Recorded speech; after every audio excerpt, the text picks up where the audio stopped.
Good evening, class. This is Mike Rossi. We're talking about the password policy for class 603, Advanced Cyber Law and Policy, taught by Dr. Curhan. I think I said that right. Viewed by Mike Rossi. Password policy. Let's start with what is a password.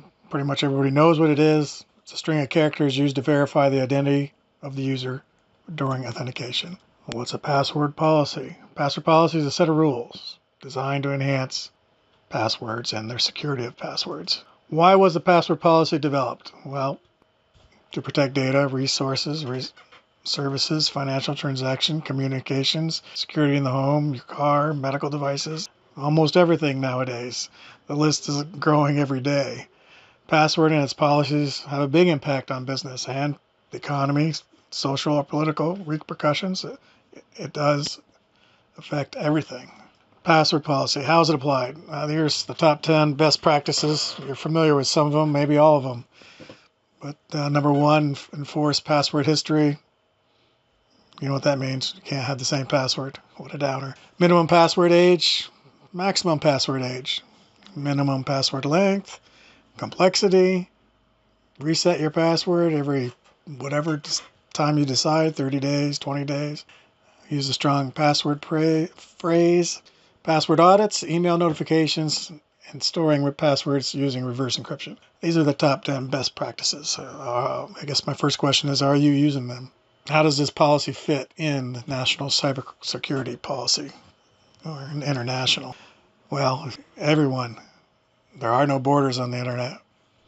The more connected we all are, the more potential exists for us getting hacked by other countries, communities, and individuals. The computer processing power now is approaching quantum level. It is easier to uncover passwords now than ever before, and they're getting uncovered quickly. It only takes one careless user and one device to compromise the entire network. Doesn't matter what all your password policies are, unfortunately. Everyone wants to protect their data and resources, passwords, their money, their wallet. But everyone would prefer not to be hacked and abused. Inadequate password policies are a significant cause of social and political unrest. Why is that? It is our first line of defense.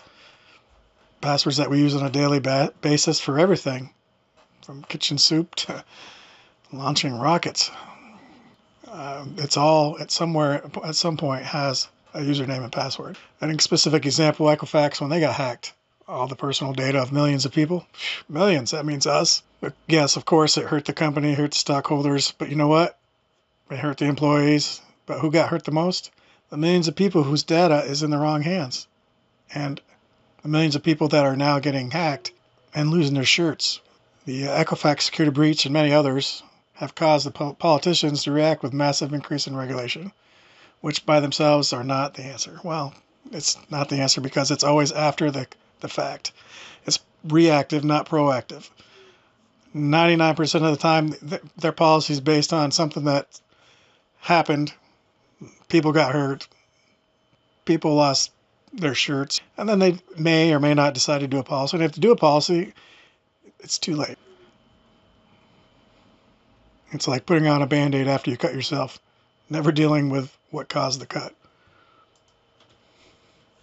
There's a wide gap between best practices, the enforcement of best practices, and regulation on what's being implemented, practiced in all businesses.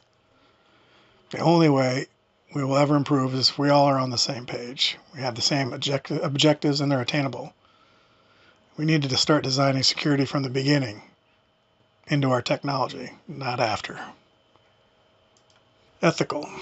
How does a password affect ethics? Well, you might think it doesn't have any impact, but when you think about it a little bit, it does.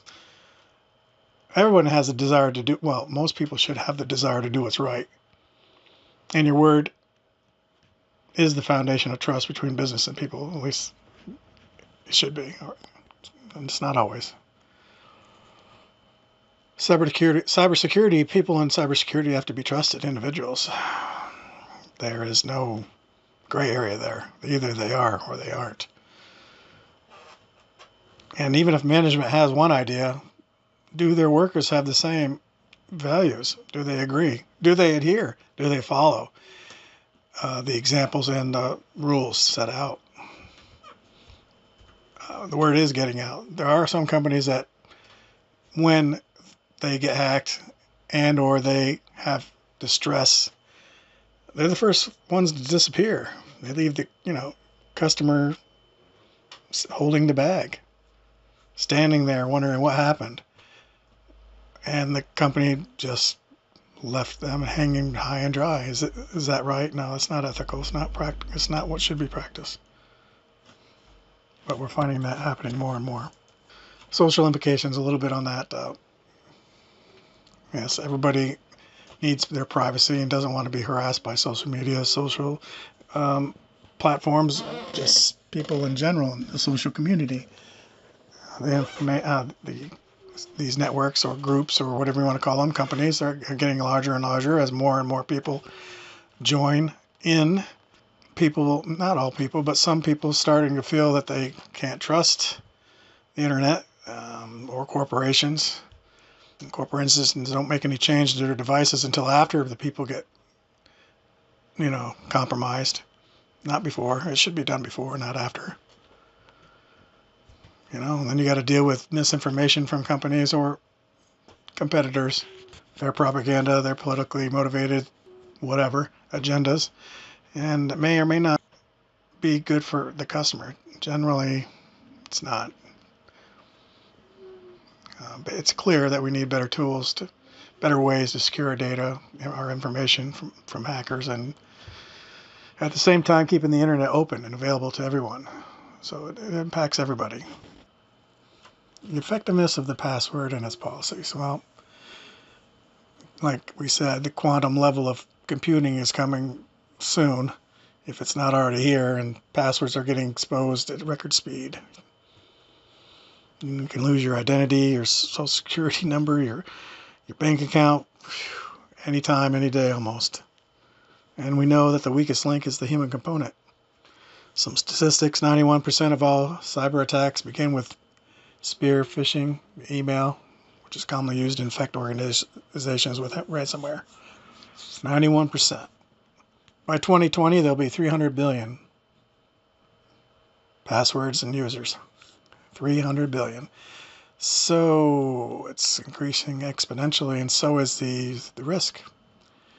Or people that don't know how to secure their stuff, if they even bother. And another statistic is the number of mobile crypto malware variants grew from 8 in 2017 to 25 in 2018. That's 200% increase. So it's not getting easier out there. It's getting harder. Effectiveness of password and its policies. 43% of cyber attacks are aimed at small business. One thing's for certain, the political response is always late. We know that. It's a knee-jerk reaction after the damage is done. There are a few things that you can do that can help. Two-factor authentication. Most of you know what two-factor authentication is. I won't read every word for you, but you pretty much know. If you don't, the information's here in the PowerPoint. Google Authentications is another way to authenticate your user, adding another layer of security. It's pretty good.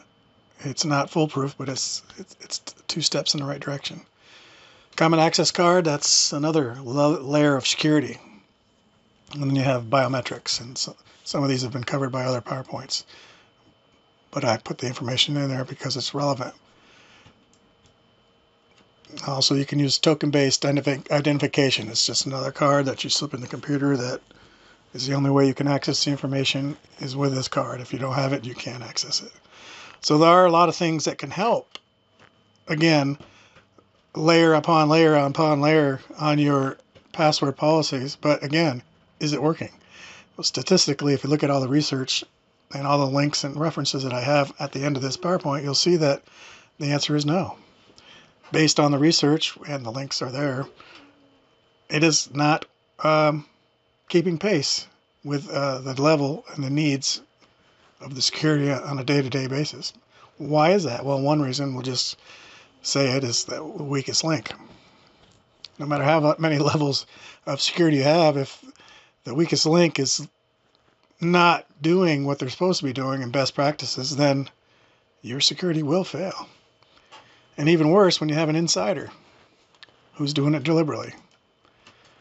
So in conclusion, it's clear from the studies and the statistical record that password policy is not a success. Again, it's only as good as the weakest link. And the internet is growing leaps and bounds. The devices that are coming to connect to the internet are increasing daily. So whether you're a person, a company, your identity, your information, it can get hacked. You can cease to be a person or a company.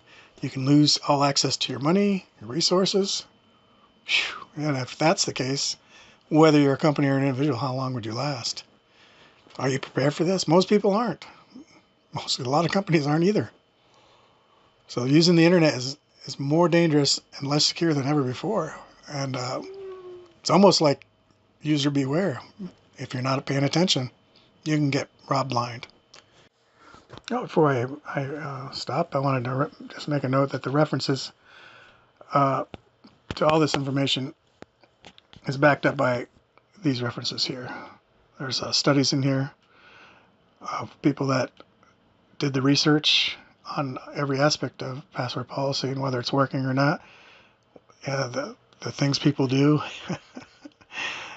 And there's quite a bit of good information in there. You wouldn't think that password policy or the username and password by itself looks innocent. But believe it or not, it's tied to everything to the point where at some point, somewhere in the network, it always comes down to a password and a username. So, again, that's it for now. I hope you enjoyed this PowerPoint and the reference material. Mike out.